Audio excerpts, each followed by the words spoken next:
محفل میں حاضر ہیں، تو چند گزارشات میں عرض کرتا ہوں اس حوالے سے، اور پھر انشاءاللہ علامہ اشتیاق صاحب بھی کچھ اپنی معلومات آپ کے سامنے عرض کریں گے۔ سب سے بنیادی چیز آپ یاد رکھیے گا کہ جب بندہ دنیا سے چلا جاتا ہے، حضور نے ارشاد فرمایا کہ انقطع عمله الا من ثلاث، فرمایا جب بندہ مر جاتا ہے، فوت ہو جاتا ہے، اس کا نامہ اعمال بند ہو جاتا ہے۔ اب بذات خود وہ نہ کوئی نیکی کر سکتا ہے، نہ کچھ گناہ کر سکتا ہے۔ اب جو اس کی نیکی اور گناہ کرنے کی طاقت بھی ختم ہو گئی، کیونکہ انسان کا جسم کا روح کے ساتھ تعلق منقطع ہو گیا، اور جسم کے اندر جب تک روح رہتی ہے تب تک انسان کے لیے عمل کرنے کی سکت باقی رہتی ہے۔ جب روح چلی گئی، اب انقطع عملہ، اس کے نامہ اعمال بند ہو گیا۔ اب وہ بندہ بذات خود نہ نیکی کر سکتا ہے، نہ ہی کچھ گناہ کر سکتا ہے، لیکن حضور نے ارشاد فرمایا الا من ثلاث، فرمایا تین عمل ایسے ہیں جو بندہ دنیا سے چلا بھی جاتا ہے پھر بھی اس کے نامہ اعمال میں نیکی کے اضافے کا سبب بنتے ہیں۔ آپ نے بارہا مرتبہ یہ صفات سن رکھی ہوگی کہ تین عمل ایسے ہیں جو بندے کو فائدہ دیتے ہیں۔ مرنے کے بعد ہم دنیا میں زندگی گزار رہے ہیں، اچھا کرتے ہیں، ہمیں اس کا اجر ملتا ہے۔ اگر اللہ معاف فرمائے تو برا کام ہو جاتا ہے تو اس کی لازمی بات سزا ہے، لیکن ایسا عمل کر کے جائیں کہ دنیا سے چلے جائیں تو جانے کے بعد بھی آپ کے نامہ اعمال میں نیکیوں کا اضافہ ہوتا رہے۔ کوشش کریں کہ ایسے اعمال دنیا سے کر کے جائیں۔ جانا سب نے ہے، کسی کو کوئی معافی نہیں ہے۔ آج یہ ہمارے بزرگ چلے گئے، کل ہم نے بھی جانا ہے، اس کے لیے کسی دیر کی ضرورت نہیں ہے، بلکہ یہ تین عمل ایسے ہیں اگر بندہ دنیا سے کر کے چلا جاتا ہے تو جانے کے بعد قبر میں اسے فائدہ پہنچاتے ہیں۔ آپ نے فرمایا پہلا عمل یہ ہے کہ صدقۃ جاریہ، کوئی ایسا صدقہ جاریہ کر کے جائیں، ایسا نیک کام کر کے جائیں کہ آپ کے جانے کے بعد مخلوق خدا فائدہ اٹھاتی رہے، فائدہ مخلوق خدا اٹھائے گی، آپ کو قبر میں اس کا ثواب ملتا رہے گا۔ کتنا بڑا عمل ہے۔ آج تو اور میں سوچتے ہیں کہ ہم نے دنیا سے چلے جانا ہے، اپنی اولاد کے لیے کچھ بچا کے جائیں، اولاد کے لیے گھر بنا کے جائیں، اولاد کے لیے دولت کما کے چھوڑ کے جائیں، ہمارے جانے کے بعد یہ کھائیں گے وہ، ہم یہ سوچتے ہیں۔ کاش ہم یہ سوچیں کہ ہم نے دنیا سے جانا ہے، کل قیامت والے دن ہمارے کیا کام آنے والا ہے۔ ہم نے کوئی ایسا عمل کیا ہے کہ جو عمل قبر میں ہمارے کام آئے گا، جو حشر میں ہمارے کام آئے گا۔ فرمایا صدقہ جاریہ ہے ایسا عمل کہ جو تمہارے جانے کے بعد مخلوق خدا فائدہ اٹھاتی رہے اور آپ کو ثواب ملتا رہے۔ اور مخلوق خدا کی خدمت میں نے اگلے دن عرض کیا تھا کہ مخلوق خدا کی خدمت ایسا عمل ہے کہ جو بندے کو اس دنیا میں بھی سرفراز کرتا ہے، قبر اور حشر کی زندگی میں سرفراز فرمائے گا۔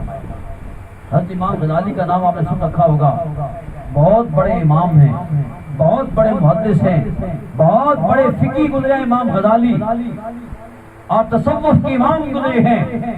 آپ دنیا سے چلے گئے، جانے کے بعد کسی نے خواب میں دیکھا، پوچھا امام غزالی بتاؤ آپ کی بخشش اور آپ کا کیا منع ہے؟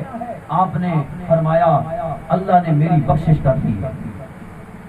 پوچھنے والے نے پوچھا کہ اللہ نے کس عمل کی وجہ سے تیری بخشش کی ہے؟ سنیے گا، عمل بڑا چھوٹا سا، عمل ہزاری طور پہ بڑا حقیر سا تھا، لیکن امام صاحب فرماتے ہیں کہ میری بخشش کا سامان وہی کر گیا۔ پوچھا کون سا عمل ہے؟ آپ نے فرمایا عمل سارے اچھے ہیں، عمل اللہ کی بارگاہ میں جو اخلاص کے ساتھ کیا جائے قبول ہے، ہر عمل پہ ثواب ملتا ہے، ہر عمل پہ اللہ راضی ہوتا ہے۔ جو عمل رب کی رضا کے لیے کیا جائے، جو اللہ کی رضا کے لیے کیا جائے، اخلاص کے ساتھ کیا جائے، اس عمل پہ جزا ملتی ہے، اس عمل پہ ثواب ملتا ہے۔ لیکن اللہ نے جو مجھے معاف فرمایا، سنیے میرا کون سا عمل تھا جو مجھے یاد بھی نہیں تھا، اللہ نے اس عمل کے سبب میری بخشش فرما دی ہے۔ پوچھا کون سا عمل؟ آپ نے فرمایا دل تھام کی سنیے گا، عمل کون سا تھا؟ آپ نے فرمایا میں چونکہ لکھنے والا تھا، تفسیر لکھتا تھا، حدیث مبارکہ لکھتا تھا، فقہی مسائل لکھتا تھا، تصوف کے بارے میں لکھتا تھا۔ آپ فرماتے ہیں وہ دور تھا جو قلم دوات کا دور تھا۔ آپ کو سمجھانے کے لیے عرض کر رہا ہوں کیونکہ وہ دور قلم دوات کا تھا۔ دوات سے سیاہی قلم کے ذریعے لگائی جاتی، پھر کاغذ پہ لکھا جاتا تھا۔ آپ نے فرمایا ایک دن میں کچھ لکھ رہا تھا، میں نے اپنی قلم دوات کے اندر داخل کی، اس سے سیاہی لگائی، سیاہی لگا کے قلم اوپر کی، دیکھا کہ سیاہی کی قلم کے اوپر سیاہی کا ایک چھوٹا سا قطرہ سیاہی کا اوپر موجود ہے۔ اتنے میں دیکھتے دیکھتے مکھی آئی، مکھی آ کے اس قلم کی نوک پہ بیٹھ گئی۔ میرے دل میں خیال آیا، میں نے سوچا کہ لکھ تو رہا ہوں، یہ اللہ کی مخلوق ہے، یہ پیاسی ہوگی، میری قلم پہ آ بیٹھی ہے، میں نے اسے اڑایا نہیں، میں نے کہا ایسے جی بھر کے پینے دے دو۔ اس نے وہ سیاہی پی کے اڑ گئی۔ میرے دل میں تو خیال ہی کوئی نہیں آیا، میں نے تو بس اللہ کی مخلوق سمجھتے ہوئے ذہن میں خیال آیا، میں نے یہ کام کر دیا۔ اس کے بعد لکھنا شروع کر دیا، لکھتا رہا، اپنا کام مکمل کیا، وقت گزر گیا، میں دنیا سے چلا گیا۔ جب میں اللہ کی بارگاہ میں قبر میں پیش ہوا، اللہ نے فرمایا تیرے سارے عمل اچھے ہیں، سارے عمل پہ تجھے اجر ملے گا، لیکن اے غزالی تیری بخشش مکھی کو سیاہی پلانے سے کر دی ہے۔ تو نے میری چھوٹی سی مخلوق پہ رحم کیا۔ میں نے اس دن فیصلہ کر دیا تھا کہ اس بندے نے میرا بندہ ہونے کی حیثیت سے میری چھوٹی سی مخلوق پہ رحم کیا، میں الہ العالمین ہوں، میں اس کے سارے گناہوں کو معاف فرما دوں۔ دیکھیے گا عمل بڑا کوئی نہیں ہے، عمل چھوٹا سا تھا، لیکن کیا تھا مخلوق خدا کی خدمت ذہن میں آئی تو اللہ نے معاف فرما دیا۔ حضور کی بارگاہ میں ایک صحابی حاضر ہوئی، صحابی بڑے غریب آدمی تھے، مفلس اور تنگ دست تھے، حضور کی بارگاہ میں بیٹھے اپنا دکھڑا حضور کو آ کے سناتے تھے۔ حضور کی بارگاہ میں حضور نے پوچھا صحابی بتا تیرے دن کیسے گزر رہے ہیں؟ عرض کرنے لگے یا رسول اللہ دن تو اچھے گزر رہے ہیں لیکن مالی مشکلات ہیں، تنگ دستی ہے، فاقہ ہے گھر میں، کئی کے دن گھر میں چولہا نہیں جلتا۔ اب یہ باتیں آپس میں محبت کی ہو رہی تھی۔ کیا خوش قسمت تھے وہ لوگ جو اپنے دکھڑے آ کے کریم آقا کی بارگاہ میں عرض کرتے تھے اور پھر کریم نبی علیہ الصلوۃ والسلام ان کی تسلی فرماتے تھے۔ یہ باتیں ہو رہی تھی، اتنے میں اللہ کی بارگاہ سے جبریل امین آ کے جبریل امین نے حضور کی بارگاہ میں سلام عرض کیا، اللہ کا پیغام سنایا اور پیغام سنا کے عرض کیا یا رسول اللہ جس صحابی کے ساتھ آپ یہ دل لگی کر رہے ہیں، پیار محبت کی باتیں کر رہے ہیں، اللہ فرما رہا ہے اس صحابی کا وقت تھوڑا رہ گیا ہے، دنیا سے جانے والا ہے، کل زور تک اس کا وقت ہے زندگی کا، کل زور کے بعد یہ دنیا سے چلا جائے۔ اب جب اللہ نے حضور کو مطلع فرمایا، حضور نے سن لیا، اب حضور اگر صحابی کو ڈائریکٹ بتا دیتے تو وہ نبی جو بے سہاروں کا سہارا بن کے آیا، جو رحمت للعالمین بن کے آیا، آپ نے سوچا میں اگر صحابی کو بتاؤں تو پہلے یہ بڑا تنگ دست ہے، مشکلات میں ہے، اوپر سے یہ خبر سنے گا تو اس کے دل پہ کیا بیتے گی۔ حضور نے پوچھا اے میرے صحابی بتا تو نے دنیا میں وقت گزارا، تیری کوئی خواہش بھی ہے، ایسی خواہش جو تیری پوری نہ ہوئی ہو؟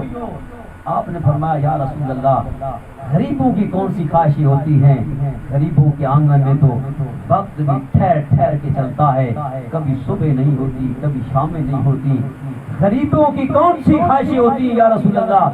آپ نے فرمایا پھر بھی کوئی بتا ایسی خواہش جو تیری زندگی میں پوری کی جا سکے۔ اس صحابی نے عرض کیا یا رسول اللہ خواہشیں تو بہت ساری ہیں، ان دو خواہشیں ہیں میری، اگر یہ میری پوری ہو جائیں تو میں دنیا سے چلا جاؤں تو میں سمجھوں گا کہ میری خواہش پوری ہو گئی۔ آپ نے پوچھا کون سی خواہشیں ہیں؟ صحابی نے بھی بڑی سادہ سی خواہش کا اظہار کیا، یا رسول اللہ میں نے زندگی میں میٹھا نہیں کھایا، غریب تھا، گھر میں تھا کوئی نہیں، اگر یہ نصیب ہو جائے تو اللہ کی بڑی نعمت ہے، اور دوسرا میری خواہش یہ ہے اللہ مجھے کچھ نیک بیوی عطا کر دے اور میں اور میری بیوی رات کو مصلی پہ بیٹھ کے اپنے رب کو راضی کرتے ہیں۔ میری یہ دو خواہشیں ہیں، اگر پوری ہو جائے، کرم نوازی ہو جائے۔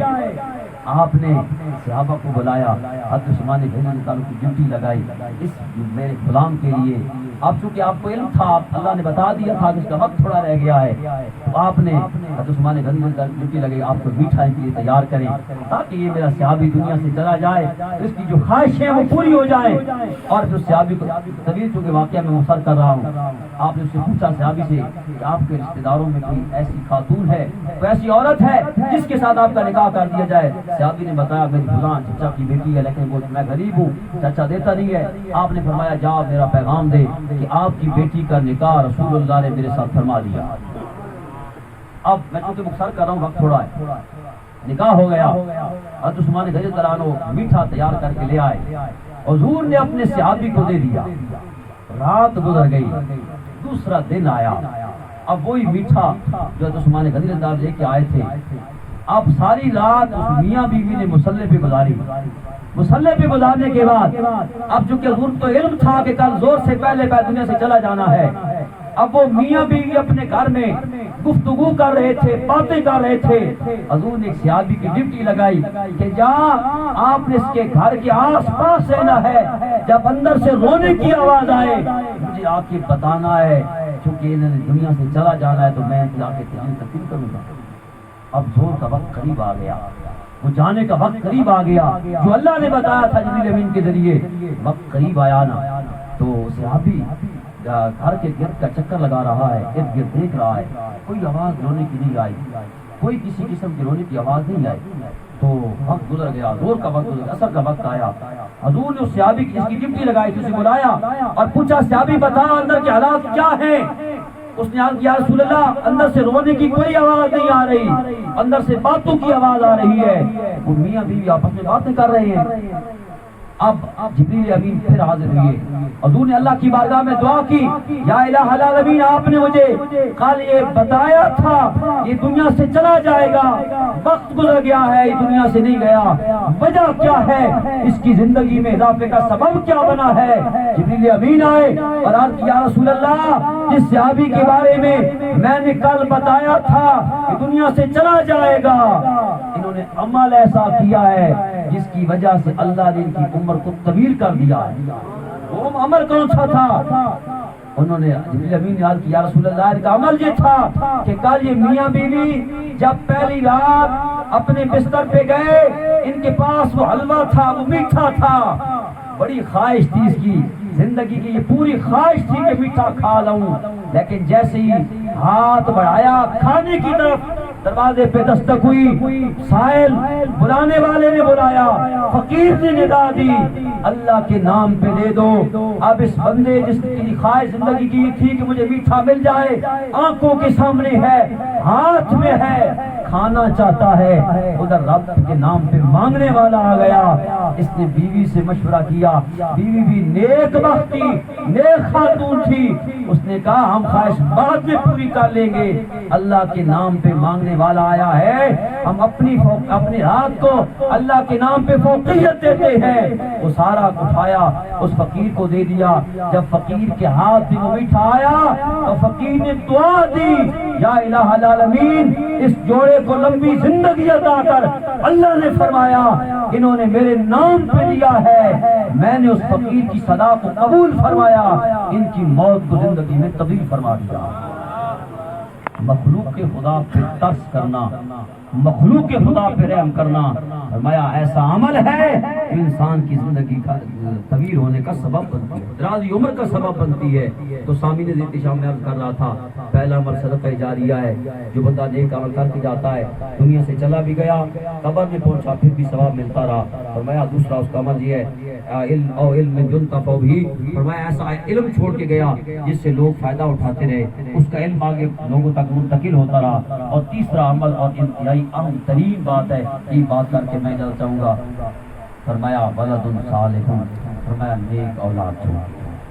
آج ہمیں اس بات کی زور دینے کی اور اس بات پہ فکر کرنے کی ضرورت ہے کہ بندہ دنیا سے چلا جاتا ہے، اسے یہ فکر کرنی چاہیے کہ میں نے جو اپنے پیچھے اولاد چھوڑی ہے ان کے لیے مال چھوڑنا ضروری نہیں ہے، ان کے لیے جائیداد چھوڑنا ضروری نہیں ہے، یہ ضروری ہے کہ میں انہیں پڑھا کے کتنا آیا ہوں۔ انہیں نیک کتنا بنا کے آیا ہوں، میرے جانے کے بعد میری اولاد کیا اس قابل ہے کہ میرے لیے دعائے مغفرت کر سکے، یا میری اولاد اس قابل نہیں ہے۔ یہ ہماری لمحہ فکریہ ہے۔ ہم بھی اولاد والے ہیں، آپ اسی اکثریت اولاد والے ہیں۔ یہ سوچیں کہ ہم نے اپنی اولادوں کا رخ کس طرف موڑا ہے، کیا دین کی طرف موڑا ہے؟ ہم دنیا سے جا رہے ہیں، کیا اپنی اولاد کو نمازی بنا کے جا رہے ہیں یا نہیں جا رہے؟ اپنی اولاد کو دین کا علم سکھا کے جا رہے ہیں یا نہیں جا رہے؟ اپنی اولاد کو کتنا کچھ پڑھا کے جا رہے ہیں؟ ولد صالح یدعو لہ، کیا ہماری اولاد اس قابل ہے کہ ہمارے جانے کے بعد ہماری بخشش کی دعا کر سکے؟ دوسری سامعین احتشام، ہمیں بھی ان محافل کے ذریعے، ان مجالس کے ذریعے یہ پیغام دینا مقصود ہوتا ہے کہ لوگوں دنیا سے چلا جانا ہے، آج یہ چلے گئے، کل ہم نے جانا ہے، پھر ہماری نسلیں آئیں گی، تو کم از کم یہ ضرور ہے کہ اپنی اولاد کو ایسا عمل کر کے جائیں، ایک تو ہمیں قبر میں اس کا ثواب ملتا رہے، دوسری کم از کم اگر اللہ نے اولاد دی ہے تو اولاد کی یہ تربیت کر کے جائیں کہ آپ دنیا سے چلے بھی جائیں، وہ نیک عمل کرتے رہیں۔ اگر وہ اہتمام نہ بھی کریں، صرف نماز ہی پڑھیں، تو ہر نماز میں یہ دعا مانگیں گے، ربنا اغفر لی ولوالدی وللمؤمنین یوم یقوم الحساب۔ اللہ کی بارگاہ میں دعا ہے، اللہ ہماری حاضری قبول فرمائے، ہمارے جانے والے مرحوم جدی کی بخشش فرمائے۔ تشریف لاتے ہیں۔